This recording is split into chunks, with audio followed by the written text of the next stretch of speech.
Stacey Dash, from Clueless icon to bizarre drug addict and her strange behavior throughout the years.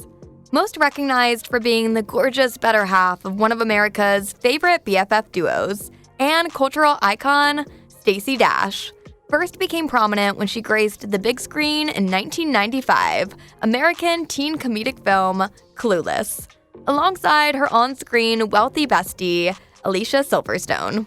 Sparking and starring in a TV series of its own, Stacey Dash was once upon a time a household name.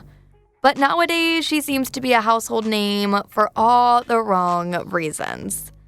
She'd go from a cultural icon to one of the most hated celebs in Hollywood, all due to her odd antics, drug-fueled behavior, and questionable remarks regarding race, politics, and the LGBTQ community that all later lead to her 2020 arrest. But what if this was all just a ploy in order to sell her upcoming book? Or maybe it was all just one big cry for help?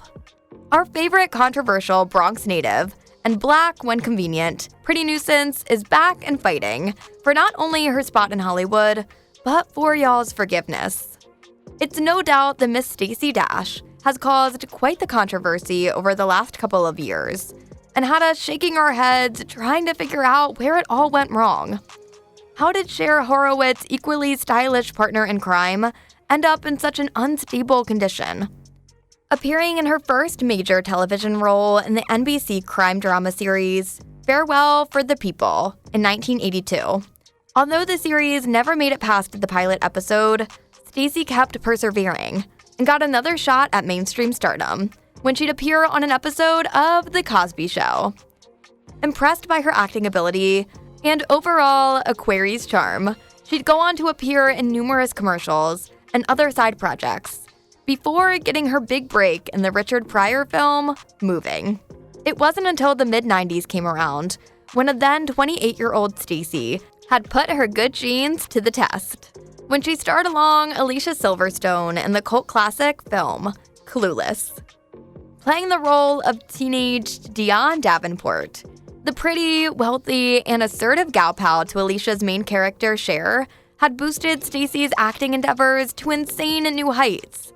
And it'd be this role alone that would propel her career to mainstream levels. Following her major breakout role, Stacey was in high demand and was being yanked in all directions more than a tooth at the dentist. She'd guest star in numerous shows and other cult classic films, and had even shot her shot at being a video girl for Carl Thomas's Emotional and Kanye West's All Fall Down, having connectional ties via her Rockefeller co-founder cousin, Dom Dash. As the years went by, Stacey never really did find her equal to the 1995 starring role, appearing in mid-budget films and straight-to-DVD releases like Nora's Hair Salon and American Primitive. We'd get a chance to see Stacey on the regular once she'd sealed a recurring role on The Game, alongside med school/Tia Mowry. Not wasting any time, she bounced from one TV role to the next, when VH1 gave her the callback to star in their network drama series, Single Ladies. The series was short-lived, and following its cancellation, we really didn't hear much of Stacey. And quite frankly, maybe that was a good thing. Once she did make her presence known to the general public, it's not what we were expecting. Headline after headline, news articles after news articles would pop up every 3 to 5 business days, giving us a rundown of all of Stacey's tomfoolishness that she had gotten into during her time out of the spotlight. And once back under the public gaze, people wasted no time pelting her with scrutiny. It all began after our good brethren, former President Barack Obama, stepped out of office after his second term. And we guessed Stacey had had enough of the Sheenans, so she made it her goal to switch political parties, hopping from Democrat to Republican, and also made it her mission to let it be known just how crazy the Democratic plantation truly was. 2014 would unfortunately open its floodgates, and a now Republican Stacey Dash was given the mic as well as a main stage on the Fox News network, serving as a cultural analysis commentator. Stacey was feeling herself a little too much during her time on Fox, because in 2015, she'd make some questionable remarks centering Barack Obama in regards to Islamic terrorism, and would let it be known that Obama didn't give a shit about terrorism. Fox showed her what was really up when she was blindsided by a 2-week suspension without pay due to the bold comments made. Just a year after her potential short stint over at Faux News, our favorite bald-headed Black love advocate, Jada Pinkett Smith, had called for a boycott at the 2016 Oscar Award ceremony due to its lack of diversity, popularizing the hashtag #OscarsSoWhite movement that was created by advocate April Rain. In regards to the boycott, Stacey chose chaos after making statements about networks like BET lying to Black people about the real reasoning behind the boycott, hinting at the possibility of its origin being due to Jada's own agenda rather than the actual lack of diversity. Something Chris Rock later suggested in his opening monologue when he hosted the ceremony that year. Oh, but our girl Dionne didn't just stop there. She said y'all were gonna catch as much heat as she could throw, and did just that when she called for an end to Black History Month.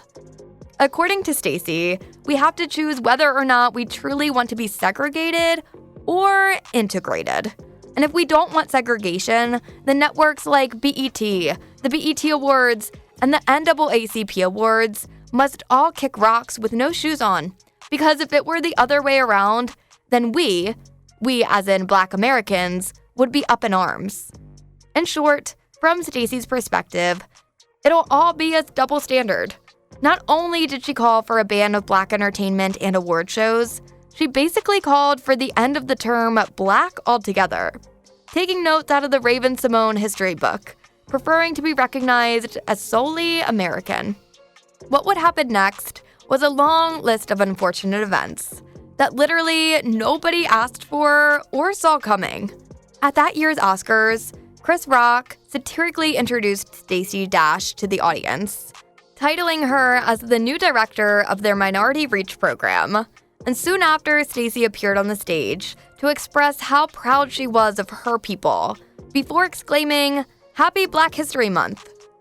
If the chuckles before her appearance on stage didn't give it away, then the momentary silence followed by the awkward claps and puzzled expressions gave away the cringe felt in the air that night. Along the requested eraser, or the BET network, came the need for extinction for welfare programs, citing that when free things are handed to you, it makes you lack self-worth, hence why inner-city kids are so violent. All according to Stacey, of course. Opportunities over free resources is Stacey's way to go. Those aren't her only issues that she'd bring to the surface either. What would be a good old liberal drag if the LGBTQ community weren't dragged by their rainbow flags? During an interview with Entertainment Tonight, the good sis Stacey called out Caitlyn Jenner, a fellow conservative, for using women's bathrooms. When asked by the ET host which bathroom trans women should be able to use, Stacey said, "Y'all can tinkle in the bushes for all she cares." She isn't going to put her child's life at risk just so Caitlyn Jenner can take a loo. She isn't willing to sacrifice her beliefs in order to baby yours. Following the word vomit, a few choice of words were said by Stacey aimed at Lady Gaga's Born This Way, Liberal Agenda Foundation, and even Beyoncé and Jay-Z. She also had a few choice of words to say about feminism, stating, "Let men be men, and for women to stop trying to be men." Submerging into the political world completely, she decided to run in California's 44th congressional district in the congressional election, and had wholeheartedly shown her love and support for former President Donald Trump. After being scrubbed for her Fox network gig, Stacey seemed to have taken a hit not only in her career, but also in her personal life. Headlines of her arrest came about in 2019, and it appeared as though the majority were disappointed, but not surprised. On the night of September 29th, Stacey had made a disparaging 911 call, citing domestic abuse from her then-husband, Jeffrey Marty, who had allegedly placed her in a chokehold, styled headlock, after Stacey had pushed his daughter, her stepdaughter, after the teen got in Stacey's face, following a request by Stacey for the child to complete her homework. They're all saying what a bitch I am. I'm the stepmother. How they all hate me. They're just disrespectful, awful children. They're just talking with each other about how to put me in jail, is what Stacey said to the operator. During the frantic phone call, you can hear a bewildered Jeffrey in the background, telling Stacey how he couldn't believe she'd go after his child the way she did. Stacey then proceeds to tell the 911 operator that her husband was an attorney coaching his kids on what to say in order to get Stacey thrown into the big house. Upon police arrival, they discovered marks and scratches all over Jeffrey, promoting the men in uniform to gather Stacey right on up. In the body cam footage, Stacey can be heard attempting to persuade the cops to go easy on her by telling them of her Clueless days, as well as being a Fox pundit. She was later charged with domestic battery and taken to the Land O'Lakes Detention Center, but would later be released on a $5,000 bond. Jeffrey and Stacey's divorce was announced a year after the incident. Jeffrey wanting to wash Stacey away from his memory altogether, claiming to have been hypnotized into marrying her under the presence of religious beliefs by a pastor at the time. Despite Stacey's wild and straight-up bizarre antics throughout the years, maybe her controversial opinions and indecent behavior wasn't so out of the norm after all. It'd be revealed that she had actually been battling a severe pill addiction, spending anywhere up to $5,000 to $10,000 on painkillers known as Vicodin, after being prescribed the pills to help with painful fibroid cysts that she had been experiencing. Even after the pills were no longer useful in the medical sense, they were useful to Stacey, who'd pop around 18 to 20 pills a day in order to fill a void that she had been suppressing as long as she could remember. It subsided her anger, slowing down the passive-aggressive thoughts that centered her thoughts, giving her a sense of relief from her subconsciously rooted trauma. Being introduced to drugs at the age of just 8 years old, Stacey was born to drug-addicted parents, her own mother gifting her cocaine when Stacey was just 16. She had also been molested at the age of 4 by a family friend, a once-suppressed memory that had been unlocked when she turned 17 and had attempted to take her own life.